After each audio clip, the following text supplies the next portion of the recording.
अजित पवार यांच्या विमान दुर्घटनेची चौकशी आणि त्याचा अहवाल हा सरकार धार्जिणा असेल असं मत सिंचन घोटाळा उघड करणारे माजी मुख्य अभियंते विजय पांढरे यांनी दिली आहे। अजितदादांनी आरोप केल्यानंतर त्यांचा मृत्यू झाला याबाबत शंका व्यक्त होणारच असं ते म्हणाले। अजित पवारांनी दिलं त्यापेक्षा जास्त घोटाळे सिंचन आणि महामार्गांच्या कामात झाल्याचं पांढरेंनी म्हटलंय। अजित पवार विमान दुर्घटनेचा अहवाल सरकार धार्जिणा असेल।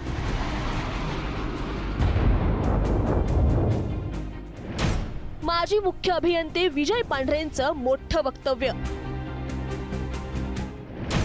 घोटाळ्यांचा उल्लेख केल्यानं घातपाताची शंका रास्त, पांढरे।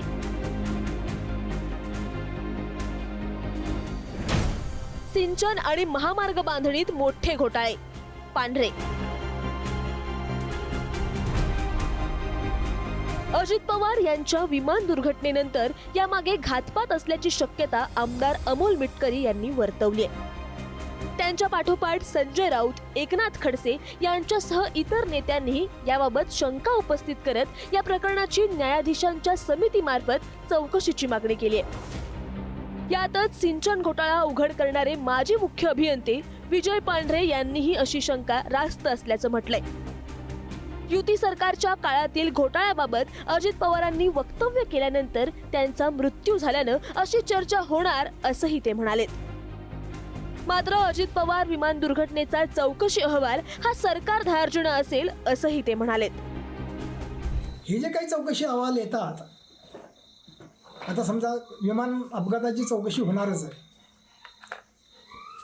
एक मोठ्या माणसाचा मृत्यू झाल्यानंतर चौकशी होतेच, तशी प्रत्येक अपघाताची चौकशी होतेच। परंतु सरकारी चौकशीचे जे अहवाल असतात ते सरकार पूर्णतः जे सत्य असतं ते पुढे जनतेला सांगतात असं नाही। त्यांना जे पाहिजे असतं तेवढंच ते सांगतात, बाकी ते झाकून ठेवतात, जसं चितळेंच्या अहवालाच्या बाबत झालेलं आहे। अजित पवार यांच्यावर सिंचन घोटाळ्याचे आरोप झाले होते, मात्र तत्कालीन काँग्रेस आणि राष्ट्रवादी आघाडी सरकार यासाठी जबाबदार होतं असं विजय पांढरे म्हणाले। या प्रकरणाची चौकशी करणाऱ्या चितळे समितीच्या अहवालातील गंभीर बाबी सरकारनं समोर येऊ दिल्या नाहीत असा आरोपही पांढरेंनी केलाय। अजित पवार यांनी सिंचन घोटाळ्यावरून भाजपवरच पलटवार केला होता। 1995च्या शिवसेना भाजप युतीच्या काळात 100 कोटींचा सिंचन घोटाळा झाल्याचा आरोप केला होता।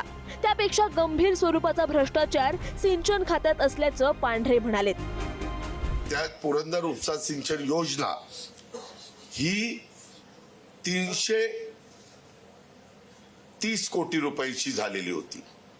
मी आल्यावर ती रद्द केली, पुन्हा नवीन एस्टिमेट करायला सांगितलं। पत्रकार मित्रांनो, 220 कोटी झालं।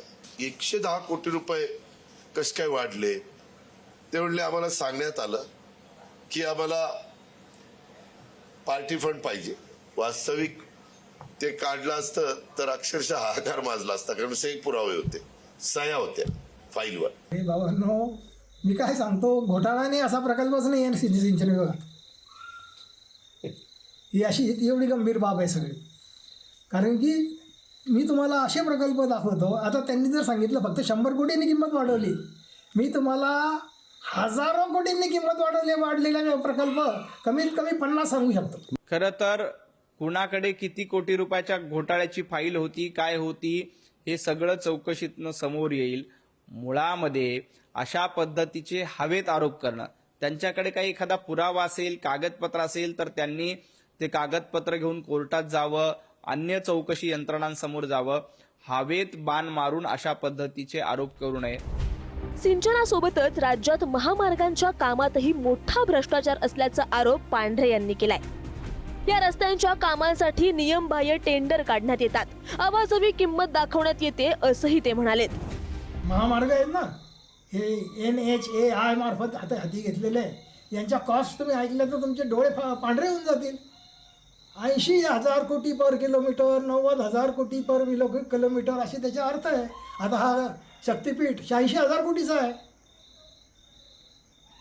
भयंकर आहे सगळं, कारण गव्हर्नमेंटचं काम आहे ते। गव्हर्नमेंट पाहिजे तसं GR काढतं, पाहिजे तसं टेंडर काढतं, पाहिजे तसं नियम करतं, सगळं नियमबाह्य GR काढले जातात।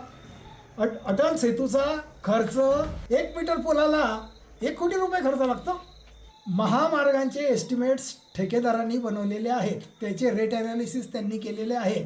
त्याचे डिटेल रेट ॲनालिसिस नाही, ठोकळ टाईप एस्टिमेट आहे. हेच असं सगळं एस्टिमेट्समध्ये आहे. आणि याची जर चौकशी जर झाली तर सिंचन घोटाळ्यापेक्षा खूप मोठा घोटाळा बाहेर येणार आहे. मात्र सरकारचं हे काम असल्यानं याबाबत कोण जाब विचारणार असा प्रश्न त्यांनी उपस्थित केलाय. महामार्गांच्या कामांची चौकशी झाली तर सिंचन घोटाळ्यापेक्षा मोठा घोटाळा समोर येईल असंही पांढरे म्हणाले. पांढरेंनी उल्लेख केलेल्या सिंचन आणि महामार्गांवरील घोटाळ्यांच्या आरोपांचं आता पुढे काय होणार हे पाहावं लागणार आहे. ब्युरो रिपोर्ट, पुढारी न्यूज, बुलढाणा.